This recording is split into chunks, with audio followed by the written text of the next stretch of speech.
Adese Moniko Sai was 40 years old the morning her twins turned 7, and the man who knocked on her door that evening was someone she had not seen in 4 years and had stopped expecting in 8.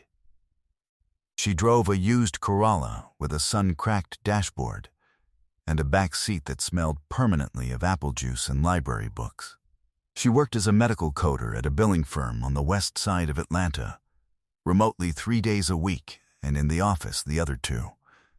And she had arranged her entire life around the architecture of 2 children, their school schedule, their doctor appointments, their particular and non-negotiable need for a consistent dinner at 6 and a consistent bedtime at 8. With the focused precision of a woman who had learned that the only thing standing between her and chaos was the quality of her systems. She had raised them alone because their father, a man named Desmond, had been present at their birth and absent for most of what followed, appearing at irregular intervals like a weather event that left the air changed and then moved on. She had not asked for help from anyone who was not already offering it. She had also not wasted time on bitterness about what Desmond had not provided, because bitterness required ongoing emotional investment in someone who no longer deserved it. And she had 2 children who required every unit of emotional investment she had, and then some. She had, in the first year after he stopped coming around, sat down with a legal pad and done an honest accounting of what the life was, what it cost, what she could produce, and what she needed to change to make it work. She had then made those changes, one at a time, without fanfare, in the particular methodical way of a woman who had grown up watching Nana Comfort move through difficulty not as a crisis to be survived, but as a system to be solved. She had made the remote work arrangement work by being the most reliable person on her team, which had taken 18 months, and the willingness to deliver at a level that left no room for the usual flexibilities people extended to the unreliable. She had negotiated her salary twice in 4 years, each time with documented evidence of her output and a clarity about what she was asking for that her manager had told her. On the second occasion was the most professionally composed negotiation conversation he had handled in 12 years of management. She had put $500 a month into a savings account without exception, some months by finding the money in places that required real ingenuity, and some months by simply not spending on things that could wait, which was a distinction she had become very good at drawing. She had not asked for help from anyone who was not already offering it. She had no idea that the man knocking on her door that evening was not Desmond, and nothing like Desmond, and had traveled a longer distance to get there than distance measured in miles. She had no idea who he actually was, or what he was carrying, or what the envelope in his left hand contained. An envelope that held, among other things, a certified check for $62,000 and a letter from an attorney's office in a city she had not thought about in 4 years. What happened in the hour that followed would answer a question she had stopped asking. Before we jump into the story, comment where in the world you are watching from and subscribe, because tomorrow's story is one you need to hear. The October evening had gone cool after a warm afternoon, and the apartment on Harwell Drive smelled of the birthday cake Adese had made from scratch the night before. Yellow cake with chocolate frosting, Kosi's preference, negotiated with Emeka, who had wanted vanilla, and who had accepted the compromise in exchange for a birthday breakfast of his own choosing, which had turned out to be scrambled eggs and toast cut into triangles, which she had made at 6:30 in the morning before the school run, and had placed on the table with a candle in the center of the plate. Because everything that could be made ceremonial, she made ceremonial. She kept the apartment the way she kept everything, with intention and without waste. The bookshelves in the living room had been built from 2 mismatched units she had found at different times and at different prices, and had painted the same color of white so they read as a set. The twins' drawings were framed on the wall above the kitchen table, not taped, framed, properly. in frames she had bought in bulk from a discount shop and spray-painted gold on a Saturday afternoon while the twins were at her neighbor, Miss Vera's. She had learned, in the years since Desmond left, that the difference between a home that felt provisional and a home that felt true was mostly a matter of the decisions you made about what deserved to be treated as permanent. Her grandmother, Nana Comfort, had come from Ghana at 32 with 2 suitcases and a daughter, and had built a life in the Atlanta suburbs through 40 years of deliberate accumulation. Every piece of furniture chosen to last, every conversation held at the level of honest rather than comfortable, every difficulty treated as information rather than injury. She had told Adeze once, in the kitchen of the house in Decatur where she had raised her family, Adeze, "You do not wait to feel settled before you act settled. You act settled, and the feeling follows." Nana Comfort had been gone 3 years, taken by a stroke on a Thursday morning in April, and Adeze had grieved her in the particular way she grieved everything, completely, and then forward, because forward was the only direction that served the twins. The twins were 7 now. Kosi, who was older by 4 minutes and carried that margin like a title, had her mother's directness and her great-grandmother's way of observing a room before committing to it. Emeka had his own speed, slower and more deliberate, with the quality of attention that made adults feel, when he spoke to them, that they were being genuinely considered. Adeze had raised them with the same standard of honesty and expectation that Nana Comfort had applied. Nothing softened beyond what was useful, nothing demanded beyond what was fair. The one subject she had softened more than she should have was their father. She had told them, over the years, that their father loved them in the way that some people loved things from a distance, which was the truest honest thing she could say without saying the rest of it. She had not told them that Desmond had signed the relinquishment paperwork 18 months after the twins were born and had relocated to another state, and had sent, in 4 years, 1 birthday card, and no money, and no calls. She had not told them because they were not old enough for that information to land anywhere useful, and she was their mother, and it was her job to hold the weight until they were ready to carry their share of it. She had also not told them, because she had not thought it was relevant, or likely to ever become relevant, about a man named Solomon. She had met Solomon Adeyemi in her 2nd year of graduate school, before Desmond, before the twins, before any of the architecture of the life she currently occupied had been built.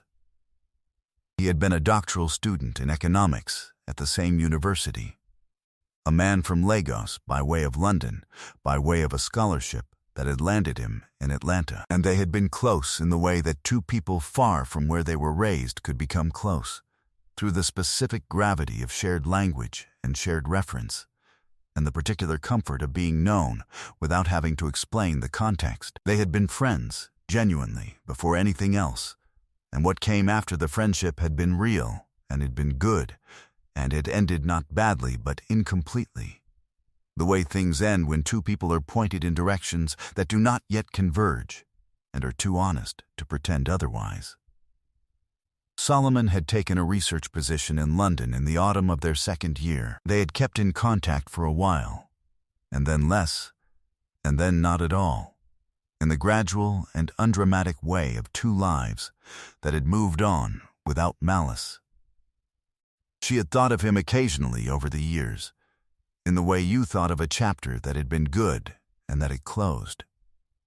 She had not thought of him in 4 years. She had not known, because there was no reason to have known, that Solomon Adeyemi had spent the 12 years since graduate school building a career in economic development consulting that had taken him from London to Nairobi to Singapore, and back to London, where he kept a flat he was rarely in.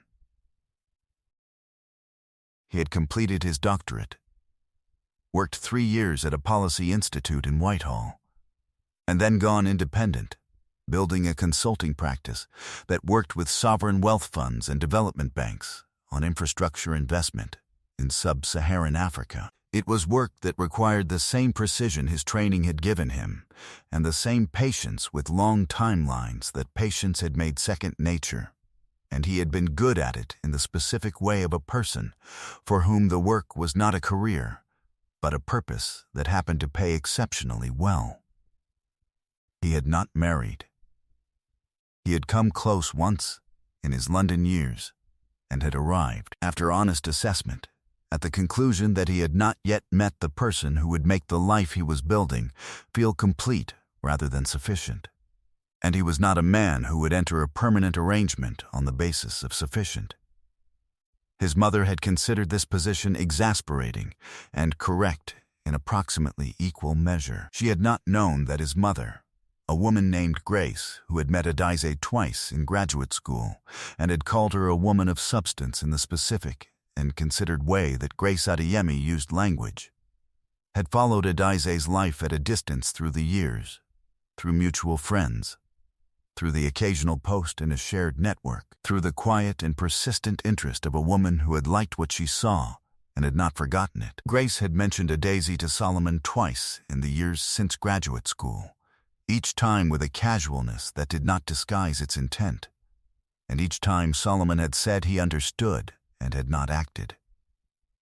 Because the timing had not been right, and he had not yet been certain enough of his own direction to offer it to someone else. She had not known that Grace Adeyemi had been diagnosed with a terminal illness the previous year, and that in the months before her death she had told her son, with the directness of a woman who understood that time was finite and that some things needed to be said before the time was up. Solomon, there is a woman in Atlanta who raised 2 children alone and never asked anyone for anything and who was built from the right material. You were too young to know it then. You are not too young now. I am telling you this now because I will not be here to tell you later. Do with it what you will. Grace Adeyemi had died in August. The attorney's letter had been prepared in September. Solomon had come to Atlanta in October and had walked up the stairs to the apartment on Harwell Drive and had stood in front of Miss Vera's door first, by accident. And Miss Vera had told him which apartment, and had also told him, with the authority of a woman who had been watching over those children from the floor below for 4 years, exactly who he was looking at, if he was looking at Adize Osei, and what she had done and what it had cost her, and what manner of man would be worthy of walking through that door. She had said, with the precision of a woman who had made character assessments her life's work and had a perfect record, "If you are not sure, go home. If you are sure, then stop wasting her evening and knock." He had stood in the hallway after Miss Vera closed her door and thought about it for 4 minutes. Then he had knocked. Adize had just finished clearing the birthday dinner dishes.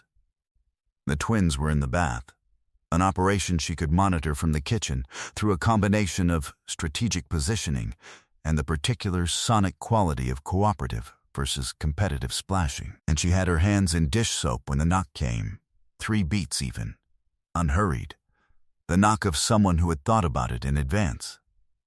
She dried her hands. She checked the peephole.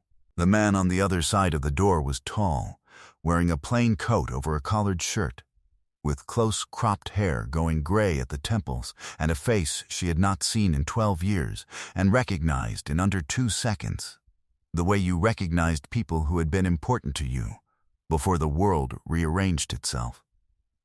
She opened the door. He said, "Adize."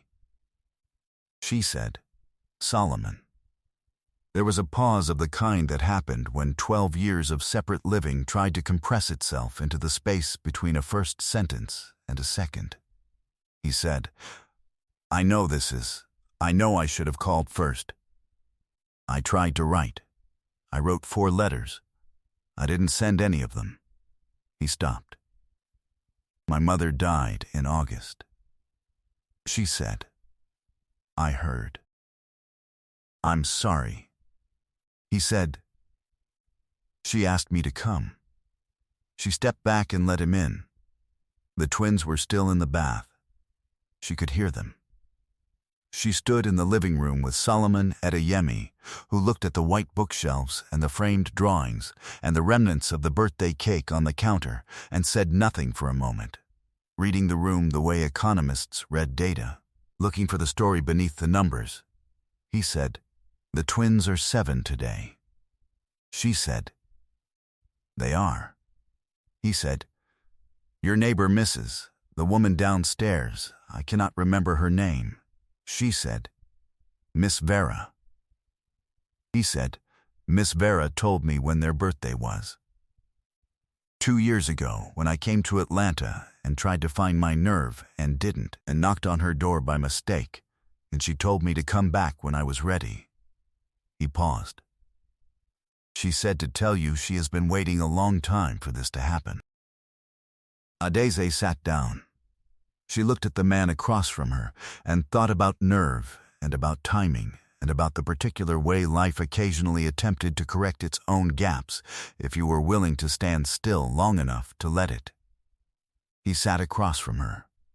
He said, "I have something from my mother's attorney.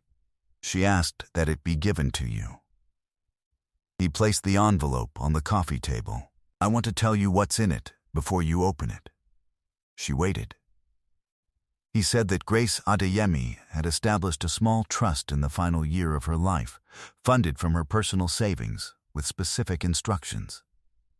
The trust had a single beneficiary, Adeze Monique Osai, and a single stated purpose, recorded in Grace's own words in the trust document: for the education of her children and for the relief of a burden she should never have had to carry alone. The certified check was for $62,000. It represented the full funded value of the trust. There was also a letter, handwritten, on 3 pages in a script Adeze recognized from 2 cards Grace had sent her during graduate school. She did not read it aloud. She held it. It began, "Adeze, I have watched you from the outside for many years, and I want you to know that what I saw was never pity. What I saw was admiration, of the kind that makes a person want to do something useful with it rather than simply feel it." Adeze set the letter down on her knee. She looked at the envelope on the coffee table for a long time. She said, "I never asked your mother for anything." Solomon said, "I know. That is why she gave it." She said, "Solomon, this is," he said, "I know." She was quiet for a moment. The apartment was very still, the twins asleep now, the October night pressing gently at the windows, and she sat with the weight of $62,000 and 3 handwritten pages and 12 years of distance and the particular feeling of having been seen, from a distance, by someone who had not needed to do it and had done it anyway, which was a feeling she had learned not to expect and had not let herself miss, and which arrived now in her chest like something warm and entirely real. She said, "Tell me about her." At the end, he told her. They were still talking when the sound came from the bathroom, the drain being pulled, and then Emeka's voice saying something deliberate to Kosi, and then Kosi's voice responding with the 4-minute older authority she never entirely set down, and then small feet on bathroom tile. Adeze stood. She said, "Give me a moment." She went to the bathroom and helped them into pajamas and listened to the full recap of the birthday with the attention it deserved, and kissed both of them and told them she had someone she wanted them to meet, that it was all right, that they could ask any question they wanted. Kosi looked at her with the specific evaluative gaze she had inherited from Nana Comfort, the one that went straight to the actual before settling on a response. Emeka said, "Is it someone good?" Adeze said, "I think so." Emeka said, "Okay." She brought them into the living room. Solomon Adeyemi stood when they came in, which Adeze noted, and which Kosi also noted, the way she noted everything. He crouched to their height, which was the correct instinct, and he said, "Happy birthday. I'm Solomon. I was a friend of your mother's a long time ago." Emeka said, "Did you bring cake?" He said he had not. He said he would know better next time. Emeka accepted this as reasonable. Kosi said, "You knew Mama before us?" He said, "I did." She said, "What was she like?" He looked at Adese, who was standing in the kitchen doorway with her arms folded and an expression she was not entirely controlling, and he looked back at Kosi and said, "She was exactly like she is now." She was the kind of person who made everything around her more ordered and more honest. And she did it without announcing it, and people who paid attention could see it, and people who didn't were the poorer for missing it. Kosi considered this. She said, "That's true." Adese laughed. It was a real laugh, the kind that arrived before you decided to let it, and Solomon Adeyemi heard it and did not look away. She put them to bed at 8:30 and came back to the living room, and they sat with tea and talked in the way of people who had once known each other at depth and were finding that the depth had not filled in, only waited, present, patient, ready to hold weight when weight arrived. He left at 10:15. He said he would be in Atlanta 2 more weeks and asked if he could call. She said he could. He called the next morning. 11 months had passed. Adese Osei stood in the kitchen of a house on Delmar Avenue in Decatur, not far from Nana Comfort's old house, which she had always considered a good omen about the address, that she had purchased in the spring, the first house she had ever owned, the down payment made from the trust, and from 4 years of her own savings combined, the mortgage manageable in the specific and careful way of a woman who had been managing tight margins for long enough to know exactly what she could hold. The twins were 8 now, in the 2nd grade, Kosi already certain she was going to be a doctor, and Emeka already certain he was going to be something that had not been invented yet, which Adese considered an accurate self-assessment for both of them. Their drawings were still framed on the wall above the kitchen table, joined now by a photograph from the day they had signed the house papers, all 3 of them on the front porch.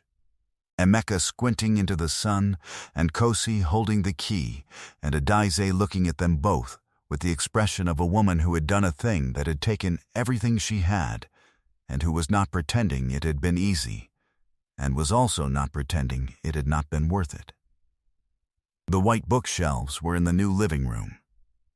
They still read as a set. Solomon was in Nairobi until the end of the month, a consulting engagement he had been managing for 6 weeks. He called every evening. He asked about the twins by name and in specific, remembering the details of what each of them was working on with the attentiveness of a man who was paying real attention and not performing it, which was a distinction Adese had learned to read with great precision and which continued to matter more to her than anything else. They had not rushed anything. They were both people who understood that the correct pace of a thing was determined by the structure of the thing and not by the urgency of the wanting. And they had built accordingly, carefully, from the inside out, checking each layer before adding the next. Grace Adeyemi's photograph sat on the bookshelf in the living room. Adese had printed it herself from an image Solomon had sent, and had framed it in the same gold frames she used for everything. She had placed it at eye level between a photograph of Nana Comfort and a drawing Kosi had made of the family, which included, without being asked or instructed, a figure at the edge of the group that Kosi had labeled simply Solomon. She had not told Kosi to put him there. Kosi had simply paid attention. Some things did not need to be explained to a person who was watching correctly. Some things arranged themselves in the fullness of their own time, and the only requirement was to keep the door open and to trust the work that had been done in the years it took for the knock to come. She was free. She was solvent. She was unbothered. And the house on Delmar Avenue, with its morning light and its gold frames and its 2 children who were becoming exactly who they were supposed to become, was hers, fully, completely, without condition. And it stood, the way things stood when they were built from the right materials, by a person who understood that the feeling of settled followed the act of it, and not the other way around. I hope you enjoyed that one. Be sure to like the video and subscribe so you don't miss the next story. I've picked out 2 more for you that I think you'll really like.